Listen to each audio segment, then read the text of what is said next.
Joel, thank you so much for joining. Off the top, I want to talk about artist friendly, and I want to make a point and distinction, which is that I think there are a lot of people that say, why another podcast? I don't want to be a person who starts another podcast, right? But I think it's important to note that if you have something interesting, if you have contacts, 75% of it is guest booking and figuring out what to do and figuring out the premise. So if you already have that part, I very much think that that's necessary. The other part too is surprisingly, and I think you probably noticed this too, what you were creating with Artist Friendly didn't really exist. Is that what you Yeah, noticed? yeah. It's funny because I thought the same thing. It took me 3 years to start my podcast because of that Mhm. conversation. I thought to myself, well, then why am I calling it a podcast? Because it's not really a podcast. It's an interview show, Yep. and one of the ways you can experience it is a podcast. That made me feel better. It's a podcast, but it made me feel better to go, it's not really a podcast. Then I allowed myself to go and into it. But I think in music, it's interesting. It's hard to find a formatted show that people can come on and have a conversation, whatever conversation we have that day.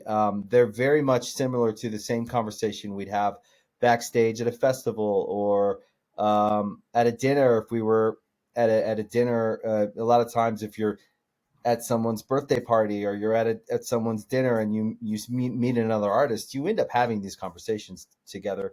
Um, and I do certainly because I'm always interested in seeing what makes someone so special. When you Yeah. see someone doing special things in the world, I want to get to know the person and I like to get a look into their mind or their life or the things that make them uh, behave the way they do and think the way they do and certainly like what's driven them to achieve what they have. And then sometimes with new artists, what are they up against? What's their thought process in this modern music era that we're in? So I found in music there isn't a lot of that, and in media in general, there's not a lot of conversations that feel. Um, it's not that I want to say honest because I don't think that everyone out there is being dishonest, but I think there's something um, disarming about having a conversation about nothing or whatever we talk about. Mhm. That's why I don't prep for any of my interviews. I don't do any preparation. I want to have an honest conversation. What I know is what I know. I'll ask them sometimes questions that maybe I should know, and then a lot of times the conversation goes on its own journey and we have whatever conversation we're supposed to have that day. So I did find that there was kind of a missing space in music for that. Aside from promoting their record, which we do, we talk about things that Sure. they're working on for sure. So it is, you could say it's promotion for their brand or their record or whatever they're working on. But for the most part, it's a conversation that you'd get to hear, you get to listen in on if we were backstage somewhere or we were at a dinner somewhere or we were at someone's house or if we were at a studio. I work out of a building that has our building where our company, our music company is, has a bunch of recording studios. So there's any given day, anyone's in there recording, and we usually have some um, pleasant and generally uh, uh, interesting conversation about something. And Yeah. so I really enjoy it. And I found that it's not hard to have those conversations at all. Not for me. I've been doing it for decades. So it's what I really enjoy. I love meeting people. I have Mhm. a really positive regard for most people. I really find that it's not hard for me to like people. So I usually find something I'm interested in. I want to know about it. So I really enjoy what I'm doing with Artist Friendly. But I did find that like in the music space and in entertainment, it's kind of what the kind of conversations we have are unique to themselves. Yeah, I think the universal truth is right. We most creatives we hold ourselves back because we think, well, that's been done before. But the honest part of it is that, and when you're talking about honest conversation versus kind of like performative, I think it's that you're having everyday conversations you would normally have, but for the audience, what that's doing is that it's giving them a glimpse into a world that they haven't seen before. And so while it's every day for you, it's actually very entertaining to the audience. It's something that a lot of people, I mean, it's a universal thing that people listening should kind of think about too, is don't discount what you're actually doing during the day. It's probably interesting to someone. But I think also when you're talking about that, the talk show model still works, right? It's still valuable to go out and promote yourself, but I think it's more valuable to have an honest, 30, 40, 50, 60, 90, please don't 3 hours, but generally a longer conversation versus speaking in soundbite, which is, and you've done late night shows and you've done those things when you have to speak in 3 minutes. There's only so much detail you can get into, and you're kind of like do, do, do, do, do, and then they shuffle you off and they give you a swag bag and you leave. Yeah, it's very much like being shot out of a cannon when you go on Mm-hmm. any short kind of segmented Yep. entertainment. You're there to promote. It Mm-hmm. works really well, by the way. The guys that are Absolutely. good at it are really good at it. But there's something about free flowing that allows for time and space, and Mm-hmm. people can think and they can share. So I really enjoy the format is really nice. Do you find it like takes down a layer of perfectionism when you're doing a longer conversation as if you were doing music or if you're creating an album? Like there's just a different output. Yeah, you don't edit. You're not you don't have to think about getting things right. We Hmm. can edit. We can. There's no rules. We can stop. We can. I usually the way I have my podcast set up. Whoever comes in right away, sits down, and we go. Yeah. So any catching up, if I know the person, we catch up on camera. Some of Hmm. that you might hear. Some of it we might take out. Right. We try to protect people. We do have like a um, we not to say we don't edit a ton, but we do try to protect people, their privacy, and we ask people if they want to hear a cut of the show. Yeah. It's very user friendly as far as who's coming on, so they don't have to think about what they're talking about, and we have a good feel for. We're definitely not in the business of getting like social media clips that will generate some kind of controversy. Yeah. Um, but I think it's a really nice format because we don't have to think, and that's me. I can't.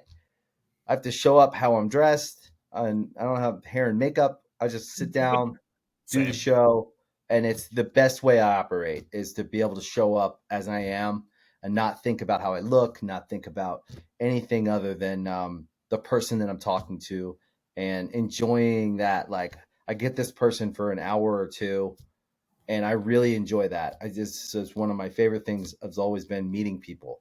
It's a great aspect of being working in entertainment is Yeah. and in music especially because I love musicians and songwriters and creators. So I really enjoy that the looseness of it and the honesty of it. It's nice. Well, you get the best answers out of people when you are disarming, when you are allowing them to feel comfortable. And then, yes, in post, we do pretty much the same thing, which is, if you think of something or you let us know, and we've got a transcript, we go right through it.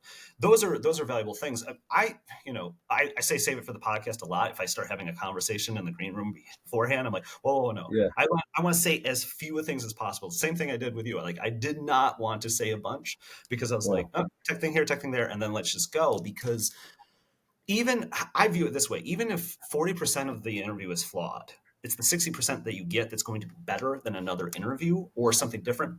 For me, a lot of the times too, I might be interviewing somebody and it's their 60th interview along a book tour or something else. So I'm actually actively trying to think of something different or something divergent to put into that conversation. But so if I saw an interview correct, Beastie Boys was the inspiration for the band. Was there yeah. anybody who was the inspiration for podcast or interview style? And no is the correct answer, by the way. Uh, yeah, that's a great question. Not really on the podcast, other than when I thought about conversations in my youth that maybe I'd seen that Okay. like when I was a kid and Oprah used to do these like Yeah. great conversations, back when she was like becoming Oprah, right? Yeah. Um, Should take extra time. Yeah. and yeah, and so I grew up with four channels, so a lot of times we were watching whatever's on, and so Always. it was when it was a news program. I always appreciated when it felt like two people were having a real conversation, and I could kind of tell the difference. And so with my show, I try to invite that. Um, However deep or not deep we go, that's what we do that day. Um, I don't try to force it. Usually it comes, and a lot of it's on me. If I share, it invites them to share. So I have to be willing to participate in the sharing part, um, which I am. But there are certainly podcasts I like. Yeah. Um, I like I like Joe Rogan. I like Theo Vaughn. I like Smartless. I like Dax. I like Armchair Expert. I like Huberman. I like his podcast. Yeah. I That's don't great. listen to any of them daily, or even some weeks I'll listen more than others. But I like going to places that um, you know really interesting guests, Hmm. or good subject matter. I'm sure I'm missing a few, but There's a million podcasts. um, We're all missing yeah, a there's few. a lot of podcasts. But I I think the like through. yeah. There's one called the Downbeat. I really like. It's a music Yeah. podcast. And Rock Feed. He has a great like YouTube style show. Um, so I tend to really love listening to musicians. I really like hearing their perspective, but I love hearing from other artists and of all kinds. So I think there's a through line of most of those ones you described, which is that there's just curiosity and there's a yeah, willingness to kind of listen to a person, no matter who they are, and kind of ask questions. Yeah, I mean, Dax is probably an inspiration on kind of how I approach things, which is not trying to pretend to be smart about things yeah. and being willing to listen. For you, I mean, clearly extrovert tendencies, but do you have a did you find it hard at all to want to interject and kind of find that balance between talking and listening? Still getting it. I talk way too much. Um, Same. I'm still learning how to listen. Um, I get so excited and I want to say something. Yeah, so I'm still finding the balance of that, and I think about that every time. I remind myself to don't get too excited, listen, and I'm working on that. I feel like a lot of people I feel like a lot of people don't use a podcast to become better at life. But one of the things I've been doing is this is an active thing every week where I am having to practice mindful listening and being present. And I think one of the things I've noticed the most about highly successful people or people that do well is their ability, and you touched on this earlier, it's their ability to be present in the moment, to make people feel like they are paying attention. That is a very useful, very valuable skill. But yeah, I mean, some people try and get better at life, then they do a podcast. I'm doing it in reverse. Yeah, yeah. One of the qualities I think are the values of my podcast that I really think about is what are the things I can highlight, extract, and highlight out of what my guests share with me that I can then underscore it for the audience to hear and take away so that they can apply some of the ideas to their own life, because there's through lines in Mhm. success in all of its forms, whether it's good health, whether it's success Yep. at work, success in our relationships, um, and there is something to that. When someone's listening to the podcast, and maybe it's because they're a fan of that artist, they Mhm. could also take away more than just the success of that artist's music. They could find ideas in there for them to apply to their own success, because I do want people to get something out of uh, the show for their own journey of like aiming upwards and doing better. Um, and that is something that I care about. So I feel the same way. I also don't uh, prop myself up as someone who's figured it all out. So I'm also kind of figuring it out as we go. And I try to share where I've maybe succeeded and where I've failed. Um, and I think it's a big conversation that continually evolves because I think that there's that kind of work is never done. So whether it's making the podcast better or making my work better or overall or my health and fitness or my marriage or all of it, there's something in each different show that I usually take away for myself as well, is one of the things I love about it. Yeah, because you learn things, right? You encounter people that you're. A lot of times, yours is maybe a little different because these are contexts and these are people that you meet sometimes. But sometimes these are people you might only talk to once. So it's an Yeah. interesting time to kind of just take advantage of that and see what you can learn, which then again becomes an extension in real life. I'm always fascinated by. From a question answer style, Touré one time when we were talking said, "Stop asking questions and just leave a statement.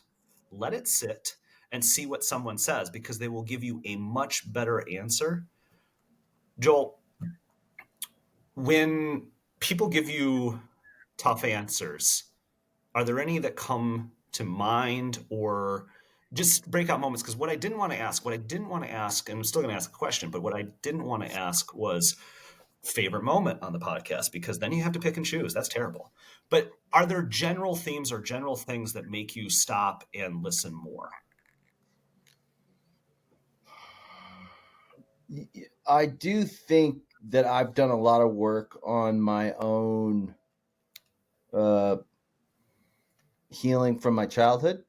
Yeah. So I feel when I hear someone make a statement that it feels like they haven't actually unpacked that, Mm, I'm always struck, and I always have to take a beat to formulate how I'm going to ask them.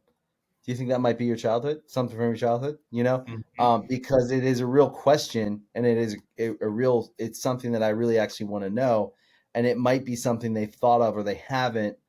Right. We all because I most of the time don't have any idea what they've been through. Correct. But then sometimes you can gather information and go, I bet you they had some kind of uh,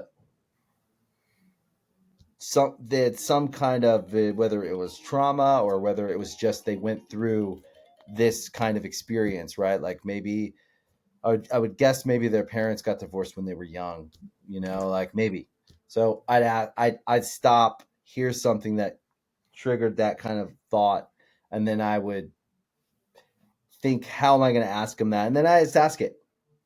Yeah. Or when they mention something in a passing phrase statement, like that they got sober, or Mhm.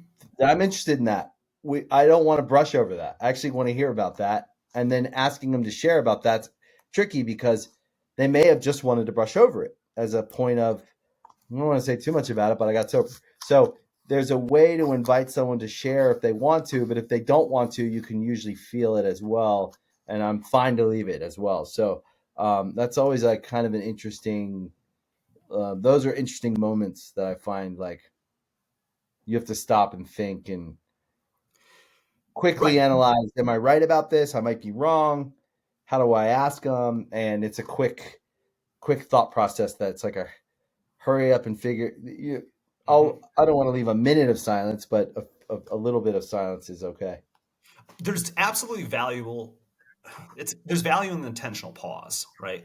But it's tough because you know how you're interpreting something. You don't know how somebody else is interpreting it, right? You don't know at what level they are on the cycle of doing work and where they might be there. So that part rings true especially. Like I get that a ton. I'll delve into varied topics. The nice part is, and I think you and I share this, we don't have limitations on where we can go.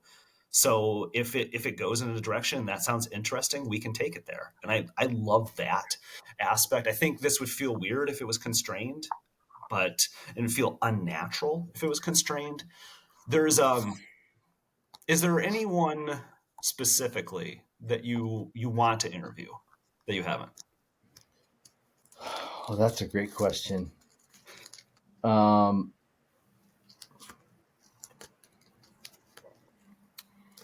And it could also be just types of guests or things that haven't appeared on the podcast before that are divergent. I really like talking to actors. Hmm. I haven't done a lot of them. Would love to talk to some comedians because I think they're really interesting. Comedians tend to be, especially like comedic actors who Yep. generally play dumb characters, are oftentimes really, really smart. Hmm. The people who played maybe the best dumb characters were the smartest. So I find that really interesting how they, uh, so and I, but then comedians intimidate me because they're so smart and they're so quick. And the whole time I'm sitting there, I have a low self esteem around that. So I find myself struggling to find my ground when I talk to comedians, and in passing when I'm at events or a friend's house at a party, and there's all these interesting entertainers there, and the comedians tend to be like the most intimidating. Um, I haven't been able to talk to a lot of athletes yet, and I think that's interesting. Um, and then I love musicians. I love talking to hip hop artists. It's like Yeah. my favorite. Um, and there's a bunch I'd love to talk to. Uh, I'd love to talk to Metro Boomin. I'd love to talk Hmm. to uh, Future. I'd love to talk to Drake. I'd love to talk to Kendrick, ASAP, Cardi, Playboy Cardi. I like also talking to women in music, because I think it's an interesting experience as well. I think it's very hard for women. I think it's a Yep. tough business. So I think they're that's so the guests usually come to us, so it's kind of nice because we have a kind of a nice open door, and I think you got to want to have this conversation to participate in it in the best way. So Hmm. I like that. I like the incoming. I do like the sitting with people that want to be there. Yeah, and it shows. Like I watched one where you're talking lead singer of the Main. I thought that was really good, where you were able to kind of you have personal background there, so that definitely helps.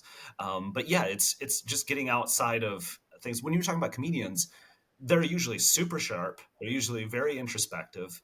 A lot of the times you expect them to be funny. They're actually not normally that funny. It depends on the comedian. There are a lot of Yeah, comedians that can go real dark, real internal when you're just having a conversation. It's almost like kind of, hey, I just did my job. I don't want to do my job more. I don't want to have to perform. Like it just shuts down. yeah, It's something I've encountered a lot when interviewing comedians. And the other thing I try and do when I'm interviewing comedians is I like to take it to a non-funny place because then I feel like I'm at least on equal footing. Because yeah, I can't, I can't do the sharp-witted stuff back and forth. I'm not going to win. That is an impossible fight. But if we can get into something, interesting and introspective, and there's usually that there, that is fun.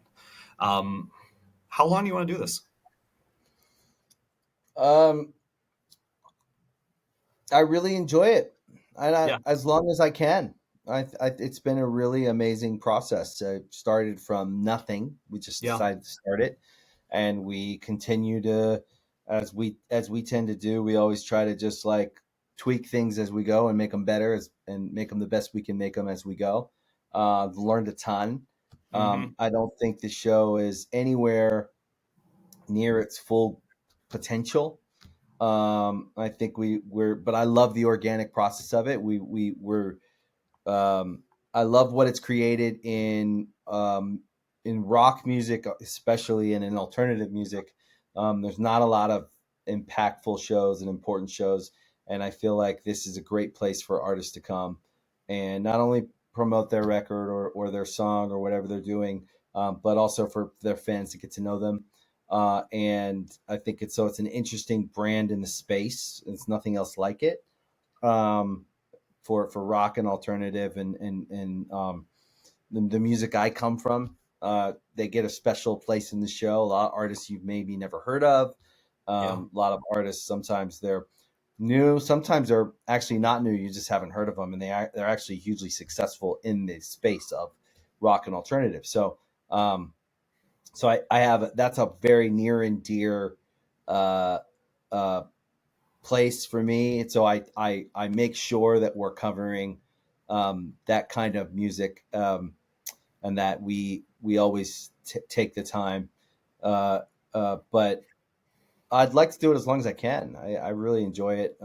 We drop an episode every week. It takes work, Yep. but we have a great little system down, and I really enjoy it. Um, and I've learned a lot doing it. So it's been a really rich experience for me. That I think I needed it. I was feeling like I needed to do something, and I thought about doing it for a long time, and I'm glad I finally did. I'm glad I just said fuck it, let's do it. Yeah, it's a great outlet, honestly. I mean, I will co-sign that. The other thing too is you did it in a way, and this is an important setup for a lot of people if they're considering doing a podcast or just want to dabble. It's setting up in a way that doesn't extract too much energy from yourself, that it's natural, that it's comfortable, because yeah, like anything, it takes work. It doesn't take that much work, but it does take intentional work on the front end to create something. When you're talking about that, you're talking about setting up a system where artists are going to like it. Obviously it's artist friendly, but the artists are going to like it. You're going to create a situation where you don't have to expend too much energy trying to ask people, because the premise is pretty simple. These are all things that can kind of reduce your time and your burnout with podcasting. So, intentionally or unintentionally, you've created the right setup to maintain something and keep doing it. And, like anything, you do it until it stops being fun or advantageous, right? Yeah, I think sustainability is everything. You got to be able to sustain whatever pace you decide to put out. Um, and I do think that you genuinely have to want to be there. I know for me, if I didn't want to be there, I wouldn't be there. So I would take a break. I'd say we're going on hiatus. So I think you got to give yourself the creative freedom to be that way too.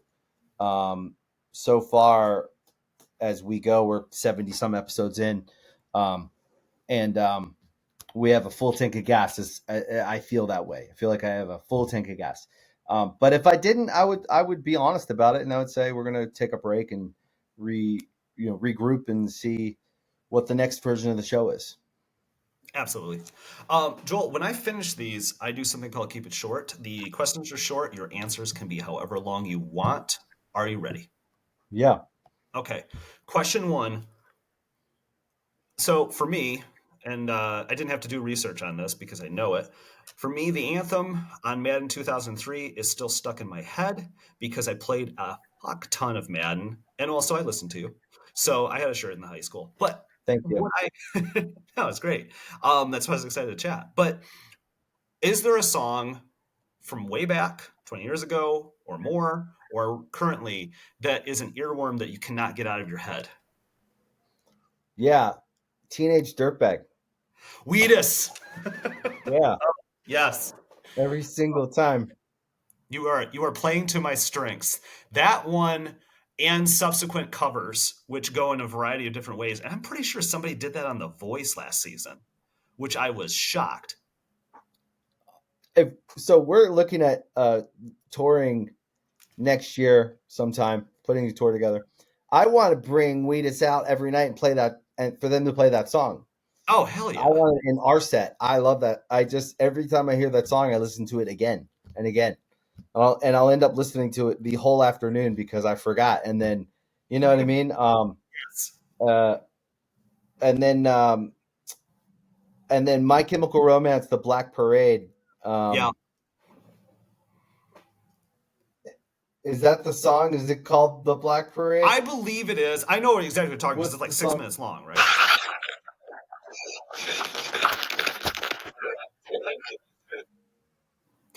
I'm pretty sure. I am pretty sure it is self-titled, right? Oh, welcome We to the can edit Black this Parade. out. I'll tell you right now. Yeah, hold Yep. on. But That it's like song 6 minutes. just stays in your head. Oh, Yeah, yeah. it just it just stays in your head. I'll get the name of it right now. Love the ambition of going that long on your first single on your second album. Yeah, welcome to the Black Parade. I mean, that song just stays in your Yep. head. Yep.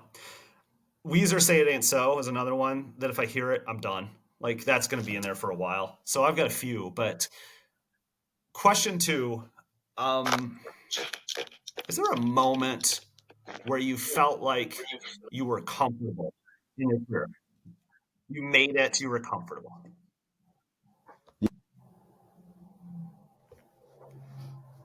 Wait, Hold on, I lost you for a second.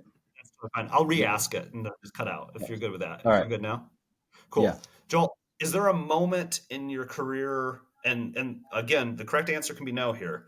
Is there a moment where you felt comfortable, set, kind of stable, confident in your career, where you were? What's going on? Is there in your career where you were? Sorry, you broke up again. Oh, it's cutting out. It's cutting out. Yeah, it's cutting out. Let me try again. Let's see. Try again. You're still a little blurry. So I think it's going to be Yeah, I don't not. know. Yeah, I mean, the good let's news see. is if it doesn't work, we've gotten enough. So I'm not worried, but let's see if we can.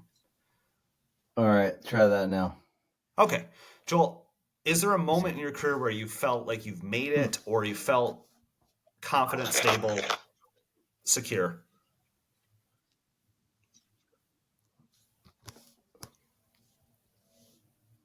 Okay, Can you hear me now? I still yeah. Let me hold on. Let me just. What if we just go cam down for this part? If we Let go me cam see. down, that Hold might on. actually fix it. Okay. Yeah, let me try. Okay. I'm gonna do the same. Because this part just has to be audio. Always a workaround. Just see here.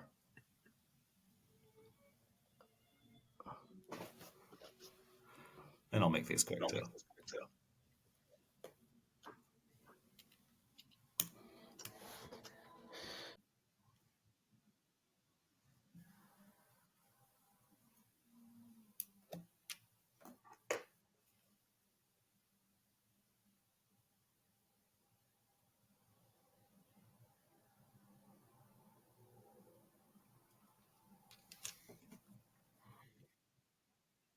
There should be. I have a little set of buttons like mic, cam, speaker at the bottom. I don't know if you have them as a guest. I've got a set of icons.